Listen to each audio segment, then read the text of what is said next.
যখন তোমার নিজের খুশির থেকে পাশের মানুষের খুশিগুলো বেশি ইম্পর্টেন্ট হবে, তখন মাঝে মাঝে এরকম ধরনের স্যাক্রিফাইস করতেই হয়। তো এই যে টয় ট্রেন, এটাকেই বলে মনে হয়। তো এই টয় ট্রেনটাকে আমাকে চড়ানোর জন্য আমার এই পুচকুগুলো অনেক বায়না করছে। তো আজকে মেলায় নিয়ে গিয়েছে আমাকে, ওদের ওখানে মেলা হচ্ছে যেহেতু। আর আমি এই নাগরদোলা, টয় ট্রেন, ডিস্কো এইগুলোতে উঠতে প্রচণ্ড ভয় পাই, কারণ আমার মাথা ঘোরে।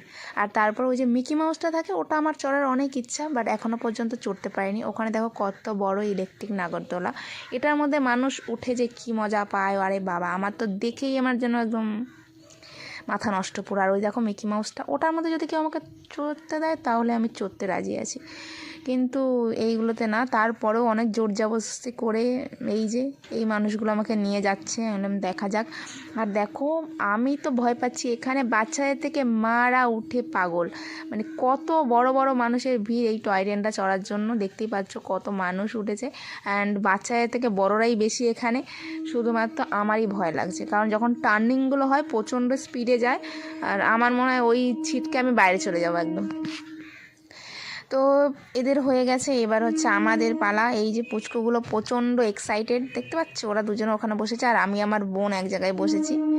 আর এখানে যে সমস্যাটা হয়েছে, বোন যে সাইডে বসে আছে ওই সাইডে যদি আমি বসে থাকতাম, সত্যি কথা আমি ব্যালেন্স রাখতে পারতাম না, কারণ ওর গায়ে লিটারেলি আমি পুরো একদম হেলেছিলাম।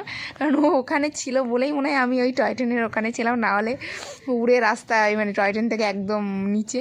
আর এত বাজেভাবে এই টার্নিংগুলো যখন ঘুরছিল, আমার তো এমনিতেই মাথা ঘোরে। আর এই পুচকুগুলো দেখো কি মজা যে পাচ্ছে, আমি কি বলবো। যাক, ওভারঅল খুব ভালো এক্সপিরিয়েন্স।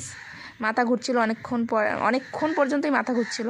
তো তোমাদের কার কার এগুলো চড়তে ভালো লাগে বলো একটু কমেন্টসে।